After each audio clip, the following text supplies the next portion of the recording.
bem-vindo à Necroteca, o seu pior pesadelo.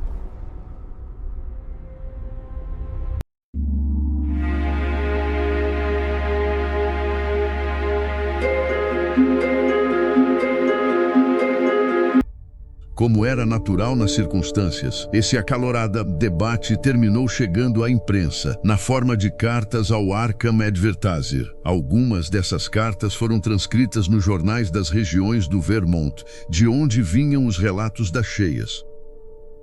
O Rutland Herald estampou meia página de excertos das cartas defendendo ambos os lados da questão, ao passo que o Brattleboro Reformer reproduziu na íntegra um de meus longos ensaios históricos e mitológicos, que saiu acompanhado de comentários, que apoiavam e aplaudiam minhas céticas conclusões.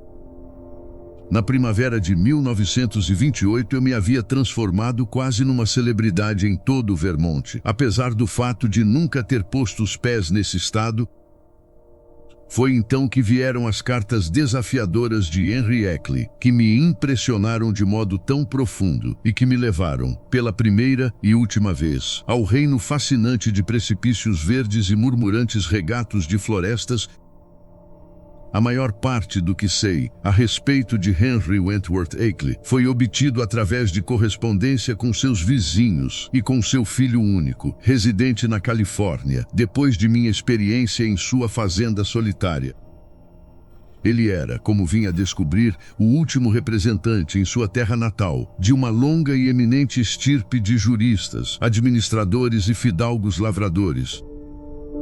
Nele, contudo, a família se desviara de assuntos práticos para a erudição pura, de modo que ele se fizera um notável estudioso de matemática, astronomia, biologia, antropologia e folclore na Universidade de Vermont. Antes disso, eu nunca tinha ouvido falar dele, nem ele forneceu muitos elementos autobiográficos em suas comunicações. No entanto, à primeira vista percebi tratar-se de homem de caráter, educação e letras, ainda que fosse um misantropo, com pouco ou nada de vaidades mundanas. Apesar da total implausibilidade do que ele afirmava, não me foi possível deixar de levar Eckley mais a sério do que eu havia levado todos os demais contestadores de meus pontos de vista.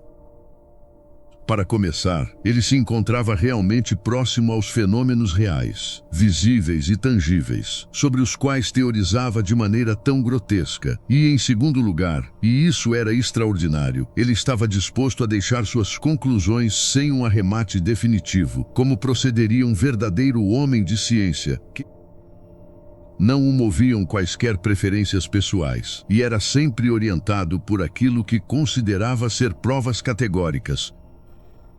É evidente que desde o começo julguei-o enganado, mas respeitei-o por se enganar de maneira inteligente, e em momento algum imitei alguns de seus amigos, que atribuíam suas ideias, tanto quanto o medo que ele nutria pelos solitários Montes Verdes, à insanidade mental.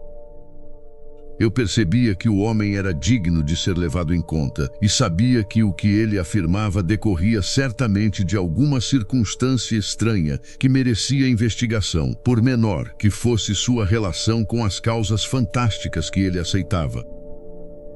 Mais tarde, vim a receber dele certas provas materiais que colocaram a questão num plano um tanto diferente e espantosamente absurdo. A melhor coisa que posso fazer consiste em transcrever por inteiro, na medida do possível, a longa carta com que Eckley se apresentou e que constituiu um marco tão importante em minha própria história intelectual. Essa carta não está mais comigo, porém minha memória guarda quase todas as palavras de sua inacreditável mensagem. E mais uma vez reitero minha confiança na sanidade do homem que a escreveu. Eis o texto, que chegou às minhas mãos na caligrafia trôpega e arcaizante de uma pessoa que, evidentemente, não tivera muito a ver com o mundo durante sua vida de recluso erudito. Townshend, Windham County, Vermont. 5 de maio de 1028, Esmo, Sr. Albert N. Wilmarth, Rua Saltonstall, 118, Arkham, Massachusetts.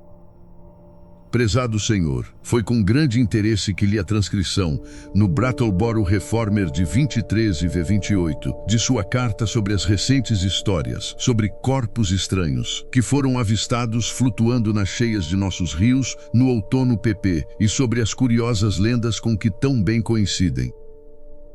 É fácil entender o motivo que levaria um forasteiro a assumir a atitude que o senhor defende, e até mesmo porque o redator dos comentários do jornal concorda com o senhor.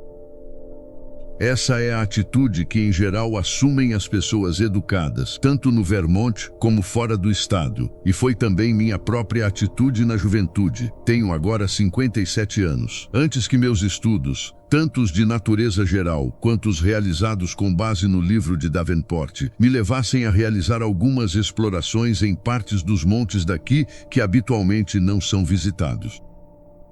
Fui conduzido a esses estudos pelas estranhas narrativas antigas que eu costumava ouvir da boca de lavradores idosos, nada letrados. Mas hoje penso que oxalá não me tivesse interessado absolutamente por esses assuntos.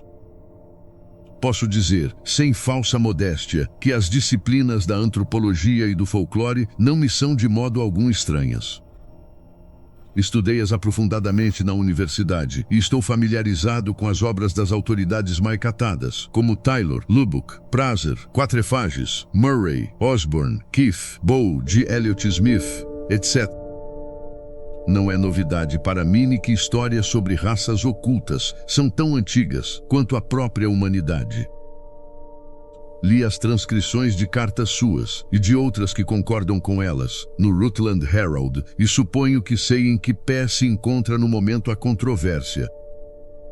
O que lhe desejo dizer nesta carta é que, em minha opinião, seus oponentes acham-se mais perto da verdade do que o senhor, muito embora a racionalidade pareça estar de seu lado.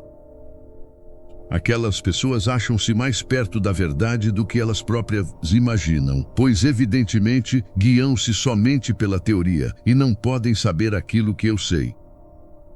Se eu soubesse tão pouco sobre o assunto quanto elas sabem, eu me sentiria justificado em pensar como elas. Eu estaria inteiramente do lado do Senhor. Como o senhor pode perceber, estou me retardando em circunlóquios, provavelmente porque, na verdade, tenho medo de tocar no assunto que desejo expor. A verdade nua e crua é que possuo provas concretas de que coisas monstruosas realmente vivem nas florestas dos montes altos que ninguém visita.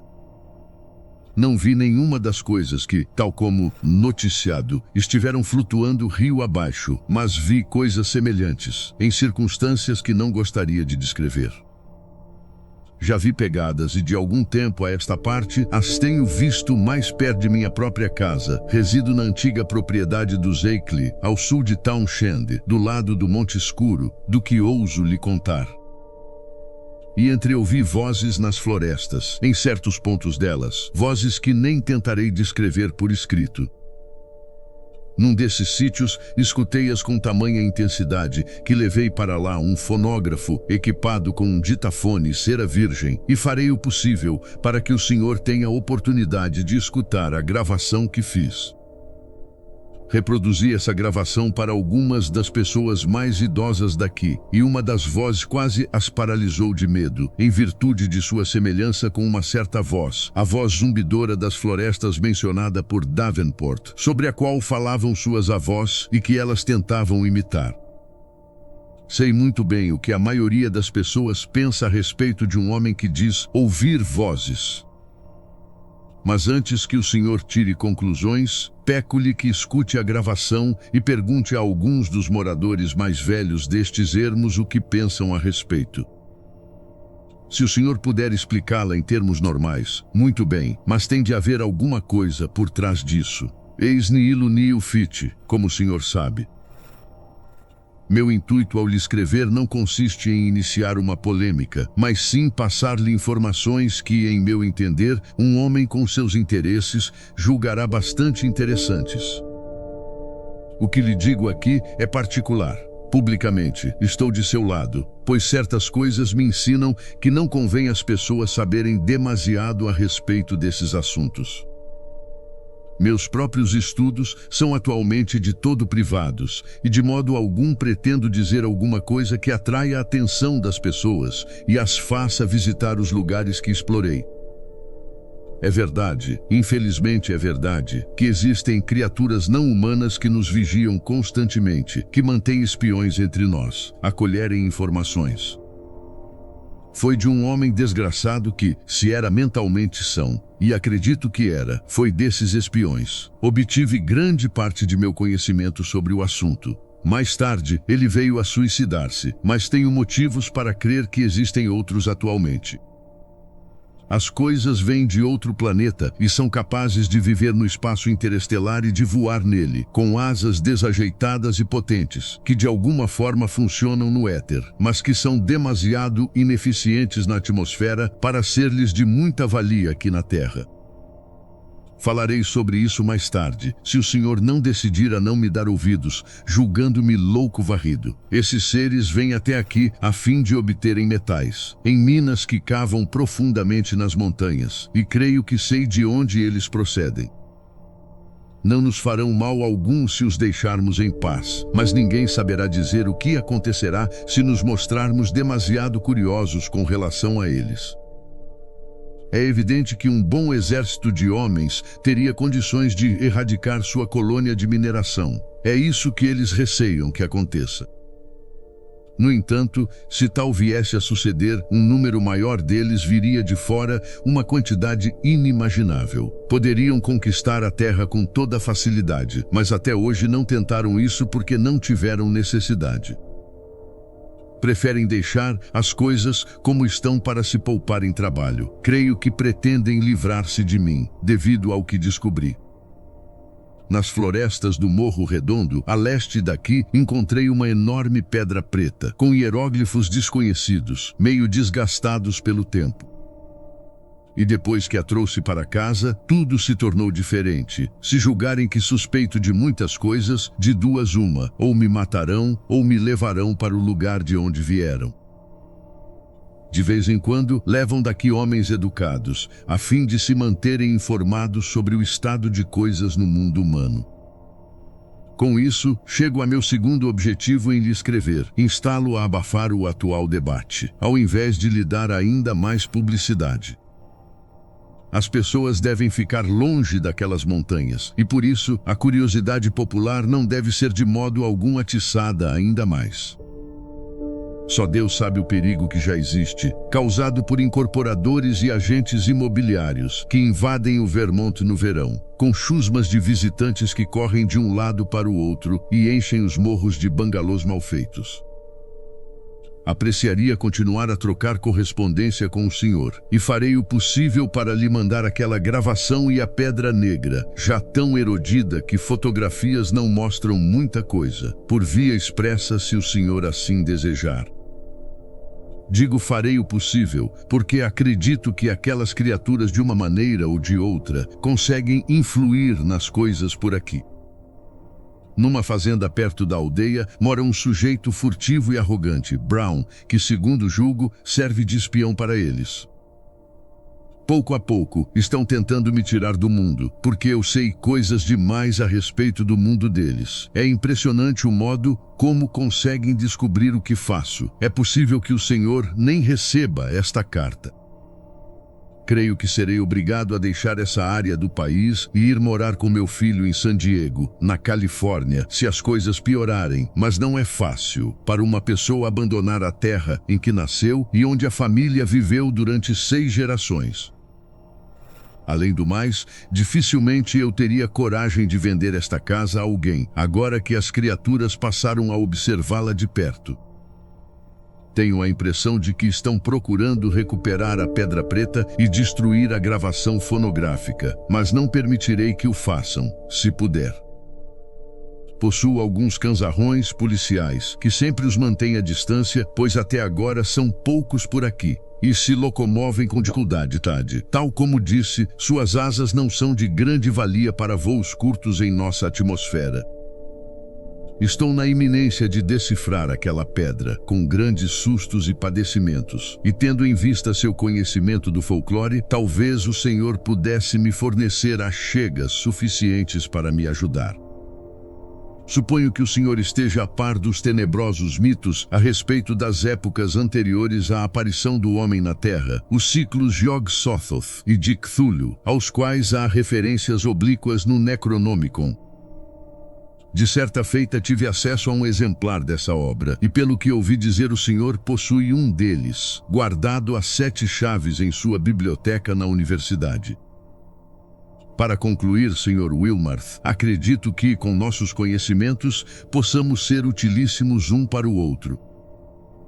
Não desejo fazer com que o Senhor corra qualquer perigo, e julgo ser de meu dever adverti-lo de que manter em sua posse a pedra e a gravação não será muito seguro. No entanto, penso que o Senhor achará que vale a pena correr os riscos, por amor à ciência.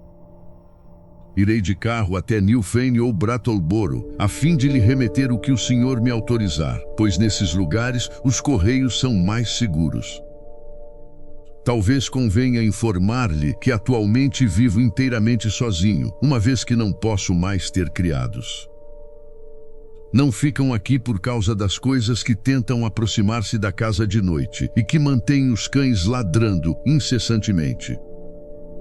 Fico contente ao pensar que não me enfronhei tanto nisso enquanto minha mulher era viva, pois ela teria ficado louca. Na esperança de que não o esteja incomodando demasiado e que o Senhor decida entrar em contato comigo, ao invés de jogar essa carta no lixo como delírio de louco, subscrevo-me, atenciosamente, Henry W. Clay. PS, estou providenciando cópias adicionais de certas fotografias que tirei e que, em minha opinião, ajudarão a corroborar alguns pontos a que me referi. As pessoas mais idosas a julgam monstruosamente fiéis à realidade. Eu as enviarei em breve, se o senhor estiver interessado em vê-las. Seria difícil descrever minha sensação ao ler esse estranho documento pela primeira vez. Segundo todas as regras comuns, eu deveria ter gargalhado ainda mais diante dessas maluquices do que das teorias, muito mais moderadas, que anteriormente me haviam levado ao riso. No entanto, havia no tom daquela carta alguma coisa que me fazia encará-la com paradoxal seriedade. Não que eu acreditasse, por um só momento, na abstrusa raça proveniente das estrelas de que falava meu correspondente, mas o fato foi que, após algumas graves dúvidas iniciais, vinha me persuadir estranhamente da sua sanidade mental e de sua sinceridade.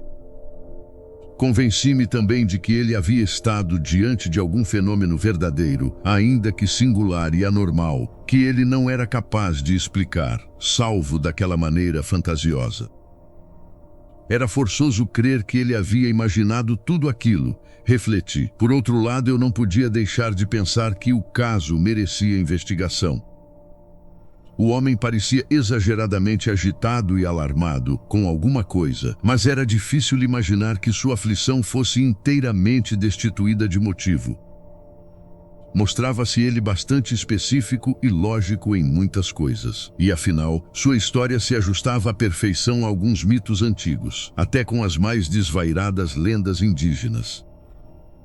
Era bastante possível que ele tivesse realmente escutado vozes perturbadoras nas montanhas e que tivesse, com efeito, encontrado a pedra preta de que falava, apesar das inferências delirantes que tinha feito, inferências provavelmente sugeridas pelo homem que se confessara um espião a serviço dos seres alienígenas e que mais tarde se suicidara.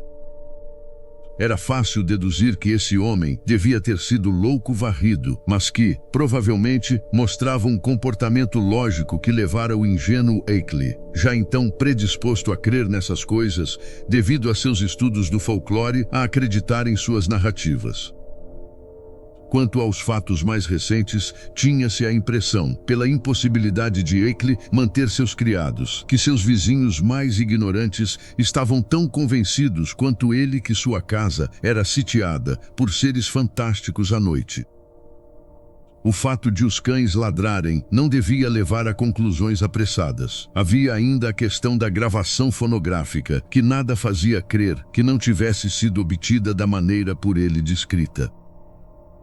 Aquilo devia ter uma explicação, porém, talvez fossem ruídos de animais, enganosamente semelhante à linguagem humana, ou mesmo a fala de algum homem que perambulasse às ocultas pela floresta, de noite, um ser humano que estivesse reduzido a um estado pouco superior ao dos animais. Meus pensamentos voltavam então à pedra negra coberta de hieróglifos e a especulações sobre qual seria sua explicação. E o que dizer das fotografias que a Clay estava disposto a me enviar e que os anciãos do lugar achavam tão terrivelmente convincentes? Relendo a carta, com sua caligrafia garranchosa, eu senti, mais do que antes, que meus crédulos oponentes talvez estivessem mais perto da verdade do que eu havia admitido.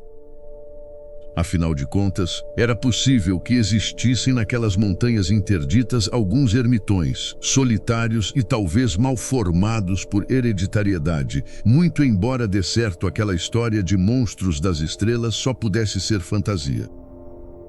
E se nas montanhas habitava gente esquisita, a presença de corpos estranhos nas caudais não seria inteiramente absurda. Seria excessiva presunção imaginar que tanto as velhas lendas como as notícias recentes tivessem, a fundamentá-las, essa dose de verdade. Ainda assim, mesmo enquanto eu alimentava essas dúvidas, sentia-me envergonhado pelo fato de um desvario tão grande quanto a carta de Henry Ackley tê-las feito nascer em meu espírito. Por fim, acabei respondendo à carta de Ackley, assumindo um tom de polido interesse e solicitando mais pormenores. Sua resposta me chegou às mãos, quase pela volta do correio e continha, com efeito, alguns instantâneos de cenas e objetos que ilustravam o que ele tinha a contar. Ao ver de relance aquelas imagens, quando as tirei do envelope, senti uma curiosa impressão de medo e de proximidade a coisas proibidas. Isto porque, a despeito da vagueza da maioria delas, tinham uma força horrivelmente sugestiva, intensificada pelo fato de serem fotografias verdadeiras, vínculos ópticos reais com o que retratavam e produto de um processo impessoal de comunicação, sem preconceitos, falibilidade ou má-fé. Quanto mais eu olhava aquelas fotografias, mais me convencia de que eu não me enganara ao conceder seriedade a Ackley e a sua história. Evidentemente, aquelas fotos representavam prova concludente de que havia nas montanhas do Vermont alguma coisa que se situava muitíssimo além do campo de nosso conhecimento e nossa convicção ordinárias. O pior de tudo era uma pegada, uma fotografia tirada num ponto em que o sol brilhava sobre um pequeno lamaçal, em algum lugar de um planalto deserto. Que não se tratava de nenhuma falsificação grosseira, eu podia perceber num átimo, pois os seixos definidos com nitidez e as hastes de capim presentes no campo de visão proporcionavam uma clara indicação da escala e não deixavam nenhuma possibilidade de um truque, como dupla exposição. Eu chamei a coisa de pegada, que significa vestígio que o pé deixa no solo. Entretanto, aquilo mais se parecia a marca de uma garra. Ainda agora não posso descrevê-la direito, e o melhor que posso fazer é dizer que se assemelhava, horrendamente, à marca de uma pata de caranguejo, e que parecia haver uma certa ambiguidade com relação à sua direção. Não era uma marca muito funda ou recente, mas parecia ser do tamanho de um pé humano mediano. A partir de um bulbo central, pares de pinças serrilhadas se projetavam em direções opostas. Ou seja, sua função era bastante enigmática, se é que o objeto fosse exclusivamente um órgão locomotor. Outra fotografia, evidentemente se tratava de uma exposição prolongada, em local fortemente sombreado, mostrava a boca de uma caverna, com um rochedo arredondado fechando a abertura. No solo desnudo, à sua frente só se podia discernir uma densa trama de trilhas curiosas. E quando examinei a fotografia com uma lupa, tive a certeza inquietante de que as marcas eram semelhantes à da outra foto. Um terceiro instantâneo mostrava um círculo de pedras eretas, como as levantadas pelos druidas, no topo de um morro. Em torno do círculo críptico, a grama estava muito pisada e desgastada, muito embora eu não conseguisse detectar nenhuma marca no chão, nem mesmo com a lupa. Que o local era extremamente inóspito, era evidenciado pelo verdadeiro mar de montes desabitados, que formava o fundo e se estendia em direção a um horizonte enevoado. Entretanto, se a fotografia mais perturbadora era a da pegada, a que despertava maior curiosidade era a da grande pedra preta achada nas matas do Morro Redondo. Ackley a havia fotografado sobre uma mesa que era, obviamente, seu local de estudo, pois eu podia ver prateleiras de livros e um busto de Milton ao fundo. Como era de esperar, o objeto tinha sido fotografado em posição vertical e apresentava superfície irregularmente curva, com cerca de 1,5 palmos de largura por 3 palmos de altura. No entanto, afirmar qualquer coisa de definitivo a respeito daquela superfície ou sobre a forma geral do objeto como um todo quase ultrapassa o poder da linguagem. Que estranhíssimos princípios geométricos haviam orientado seu talhe, pois eu estava convicto de que a pedra fora talhada artificialmente. Era coisa que eu não podia sequer começar a conjecturar. E nunca, até então, eu vira uma coisa que me parecesse tão esquisita e inequivocamente estranha a este nosso planeta. Quanto aos hieróglifos em sua superfície, eu podia perceber pouquíssimos, mas 1 ou 2 que pude discernir me causaram um choque. Evidentemente, podiam ser fraudulentos, pois outras pessoas além de mim já tinham lido o monstruoso e abominável Necronomicon, de Abdul al-Hazred, o árabe louco. No entanto, senti um calafrio ao reconhecer certos ideogramas que o estudo me ensinara a relacionar aos mais enregeladores e blasfemos murmúrios de coisas que haviam tido uma espécie de semivida louca antes que se formassem a Terra e os demais planetas interiores do Sistema Solar. Das 5 fotografias restantes, 3 eram de paisagens de pântanos e montes que pareciam mostrar vestígios de ocupação, subreptícia, de seres tétricos.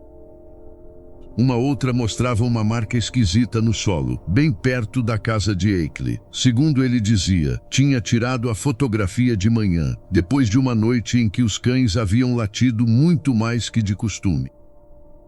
Estava muito desfocada e, na verdade, não permitia conclusões seguras, mas assemelhava-se diabolicamente a outra marca fotografada no Planalto Ermo.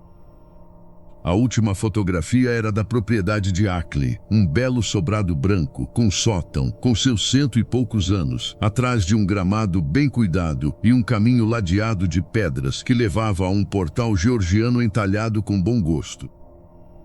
Vários canzarrões policiais, enormes, estavam sentados junto de um homem de rosto simpático, de barba grisalha e aparada, que julguei ser o próprio Ackley, que fotografara a si mesmo, como se podia inferir pelo cabo propulsor de bulbo em sua mão. Das fotografias, passei a carta, redigida numa caligrafia de letras apertadas. E durante as 3 horas seguintes, estive mergulhado num abismo de indizível horror. As questões que Ackley havia antes tratado por alto eram agora expostas em minudências. Apresentava ele longas transcrições de palavras entreouvidas de noite nas florestas, longas descrições de hediondas, formas rosadas avistadas ao crepúsculo entre moitas nos morros, bem como uma terrível narrativa cósmica derivada da aplicação de uma profunda e variegada erudição às intermináveis arengas do louco, que se declarara espião e que se matara. Vi-me diante de nomes e termos que havia encontrado alhures, ligados às coisas mais horrendas que se podem imaginar. Yugoth, Grande Cthulhu, Tsatogwa, Rie, Nyarlathotep, Azathoth, Hastur, Ian, Leng, o Lago de Hali, Betmora, o Signo Amarelo, Limur Catullus, Bran e o Magno Inominando. E fui arrastado, por eras sem nome e por dimensões inconcebíveis, a mundos de existência prístina e remota sobre os quais o delirante autor do Necronomicon só havia feito conjecturas vaguíssimas. ouvi falar das fontes da vida primeva e das correntes que de lá haviam brotado, e finalmente do minúsculo regato que saía de uma daquelas correntes que se haviam emaranhado com os destinos de nosso próprio mundo. Minha cabeça rodopiava, e ao passo que antes procurara dar explicações aos fatos, agora comecei a acreditar nas maravilhas mais absurdas e incríveis. O acúmulo de provas vitais era de uma vastidão e uma concludência horripilantes, e a atitude serena e científica de Eckley, uma atitude inimaginavelmente distante daquela que se poderia esperar de um demente, um fanático, um histérico ou mesmo do sonhador extravagante, exerceu um efeito tremendo em meu raciocínio e meu julgamento. Quando por fim terminei de ler a carta, pude entender os medos que ele passara a sentir, e estava pronto a fazer qualquer coisa a meu alcance a fim de manter as pessoas afastadas daqueles montes inóspitos e assombrados. Mesmo agora, depois que o tempo embotou as primeiras impressões e me faz quase questionar minha própria experiência e as dúvidas atrozes, há coisas naquela carta de Eckley que eu não gostaria de repetir ou mesmo formular por escrito. Sinto quase satisfação pelo fato de a carta, a gravação e as fotografias não existirem mais, e gostaria, por motivos que em breve esclarecerei, que o novo planeta, além de Netuno, nunca tivesse sido descoberto. Com a leitura daquela tarde, terminou para sempre a polêmica que eu vinha mantendo em público sobre o horror do Vermont. Argumentações apresentadas por oponentes permaneciam sem resposta ou eu as descartava com promessas. E por fim, a controvérsia minguou e cessou de vez.